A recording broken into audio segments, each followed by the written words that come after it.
What a surprise. To find a camp rat loitering around in the kitchen. Is that any way to greet an old friend? I feel like we haven't spoken for days. I do my utmost to avoid you. Why don't I get a warm and tender embrace? Consider the fact I ain't put a bullet in your embrace, old man. Ow! Oh! Careful not to work yourself to death there, Uncle. I'll give you a bad case of someone just shot me in the head if you don't hurry up. Well, I got a serious medical condition. Yes, you are a compulsive liar. Uncle has to be the most memed-on character in the entire series of Red Dead Redemption.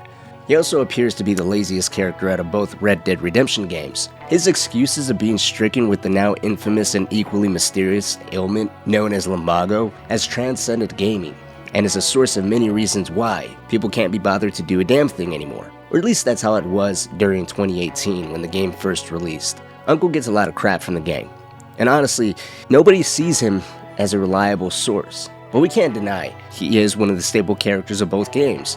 He first appeared in the original Red Dead Redemption, and although he was referred to as Uncle, there was never any proof he was related to the Marstons in any way. He just appeared to be the groundskeeper of John's ranch while he was out taking care of what he had to during the events of the first Red Dead Redemption game. Don't you go blaming me. I ain't blaming no one, old man, but since you're still alive, there's 4 mouths to feed. And no cattle. That's a nice way to greet somebody. Why don't I get a warm and tender embrace? Consider the fact I ain't put a bullet in your embrace, old man. You were supposed to look after the place. If you go back and watch the very few missions Uncle's in during that game, he still isn't presented in a complimentary or flattery light. Granted, the second game made him, and how everyone views him, much more lighthearted, but his and John's interaction in the first game, while technically no different, as he is still considered a lazy, useless drunk, John is much more aggressive and threatening. It could be chalked up to the game's overall atmosphere coming off as more brutal at times, and that may be why their interactions feel so menacing and tense. But between Arthur and John, they both look at Uncle as a useless, unreliable source. Yes, that may very well be the case. He may be lazy drunk without much use, but there's one thing we cannot deny he is, and that is loyal, and willing to defend his home to the end. And that's an element of Uncle that isn't really explored all that much, so join me as today we take a deeper look at Uncle, the famous lumbago-stricken one-shot kid, or as Arthur affectionately calls him, the camp rat. You're my favorite parasite. No, ringworm's my favorite parasite. You're my second favorite parasite. Uncle has a significant amount of mystery to his background and what he was up to before he fell into the Vanderlyn gang. He's also one of the more outlandish characters making up what he's been up to, so take everything we're about to say with a grain of salt. But it's said Uncle was born in Ohio at some point prior to the fall of 1849. He had an uncle named Jeb who was actually the cousin of his maternal uncle, who he implies to be a pedophile, saying that he was a man that you quote-unquote didn't want to be left alone with. Uncle was 9 years old when both of his parents died, forcing him to move to a new city and, as he says, live on his wits from there on out. It's claimed he was also married at least twice before 1899, the year the events of Red Dead Redemption 2 take place. It's worth mentioning too, Uncle tells stories about times he went to Africa. He says that he sold camping supplies in East Africa, which resulted in him being worshipped as a god by the locals in the Congo. No one can verify the validity of this, if any, and just as I said before, Uncle also refers to himself as the one-shot kid in his youth. An exciting angle leading to many people speculating that he's actually Red Harlow from Red Dead Revolver. But that's one of the more popular theories when it comes to Uncle. Beyond that, we really don't know too much about his past. We do know prior to 1894, Uncle fell in with the Vanderlyn gang, with his role being similar to what we see during the events of Red Dead Redemption 2, just being an unproductive drunk. It could be his induction into the gang was simply out of sympathy on Dutch or anyone else's behalf, and they just decided to keep him around, or maybe he did find occasional prospects, which is something we also see during the events of Red Dead Redemption 2. He goes out stealing a bunch of cattle with Arthur. That's a side activity that you can do with him. Well, don't be like that. This is a good one. Yeah, it always is with you. Until we start getting shot at. Well, have you ever been shot at by a cow? And Uncle was also the one that found the wagon to rob during the mission an honest mistake. Originally, he didn't want to come aboard. He was just going to pass the information on to Arthur, which makes it seem to me that Uncle held a role similar to Trelawney, where they didn't really expect that much loyalty to him. It was easy to drop him off, but occasionally, time and again, there might be some opportunity to look into, After all, it's clear that no matter how true or more likely made up some of the stories Uncle shared, he did travel quite a bit, as at the beginning of the game he does seem fairly knowledgeable about Valentine. Valentine. Very embodiment of civilization. You ladies are gonna love it. Okay then, let's go. All right. Out through the trees here, then take a left.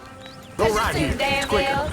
Uncle, being a very knowledgeable character, is also doubled down during the epilogue of Red Dead Redemption 2, when John is getting everything on Pronghorn Ranch together. Reinforcing his allergy to any kind of physical labor, Uncle provides very little in terms of actually lending a hand in the construction of John's house or the barn on his property, but where and how to obtain the modern essentials to construct said things are thanks to Uncle's knowledge. But any livestock, you're gonna need a barn. Barn will take 3 of us 6 months to build. Oh, you don't build a barn, dumbass. What do you think this is, 1785?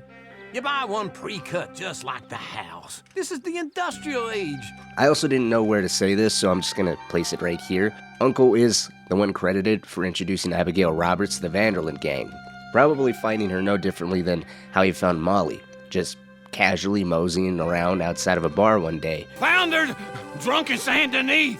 As I said at the beginning of the video, Uncle's known for his legendary laziness. He would rather pass the work or any type of difficult effort onto someone else if he could. This is how he's seen during the main story of Red Dead Redemption 2 as well as the original game when he was first introduced. And that's no different than how he is during the epilogue. We're given many cutscenes hammering home the idea that no matter what, no matter how much time has passed, Uncle will continue to suffer at the hands of his lumbago in old age. But we're given 2 primary examples that go a little deeper into Uncle's character and how much he can actually endure or is willing to sacrifice if push comes to shove. And it gives us more depth to his actual character. One of the examples takes place during the epilogue, during the mission Uncle's Bad Day. You see, the night before, Uncle, Charles, and John got drunk and celebrated the completion of John's new house. At some point in the middle of the night, Uncle was kidnapped by the Skinner brothers, a local gang hiding out in the nearby forest.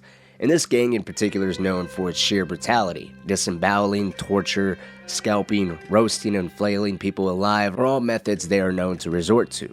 And Uncle is at their mercy. This mission is weirdly a mix of emotions for me, because on one hand, it's filled with excitement, anticipation that we're going to be having another exciting gunfight ahead of us, but with this dialogue by Charles and John... John, look, we should agree on something. If it's really bad, this might not be about saving it. What the hell are you talking about? If it's really bad, it might be better to stop the pain. Jesus, you mean to... I mean, you can live a week without a scalp, but it ain't a good week. A gut wound, you can live a month, but it's horrible. What they've done to him might have killed him already, with only hurt to come. We get him, and we see, okay? We'll make it his call. Did you hear something? Yeah. You think they saw us coming? It throws the tone off a little bit for me, as now it's a lot more serious than just another, we have to save a character that's been taken. It also shows that even though John may give Uncle crap from time to time, rightfully so, he still cares about the old man on some level. His seemingly sad expression knowing that he may actually have to kill Uncle out of mercy is moving. But later on, when we come across Uncle, it appears the poor guy was beaten, cut up, and then placed to slowly cook to death. Let's completely disregard his age for a second, or whether if he was really sick or not. Him surviving this event alone, I think just goes to show how resilient he is. Arthur may say it's more along the lines of resilience of a cockroach, but it's still impressive nonetheless. It kind of sucks his recovery is really left to just finding him around the ranch working and not given a primary focus of his recovery time through a cutscene, or even just mentioning how he's recovering through an offhand comment with Abigail. Something, just anything, because after this, you don't really see anything through a cutscene or hear anything about Uncle recovering again. Now, returning to this mission, I always thought, man, it's kind of telling of Uncle's character to be kidnapped by the Skinner brothers, have this horrible thing happen to him, and then him return to Pronghorn Ranch with John and Charles and decide to stay. You would think anybody else would just kind of up and leave. The land is dangerous, it's untamed, it's still way too close to a gang that's not only known for its brutal methods, but a gang that left a traumatizing impact. But that's not the case at all. Not only does Uncle decide decide to stay, but he continues to work with the ranch and stay close to John and his family. And for those that have never played the first game, it's a little foreshadowing of what happens at the end of the first. Uncle bled. He was kicked a few times by John, specifically, "Get up!" Ow!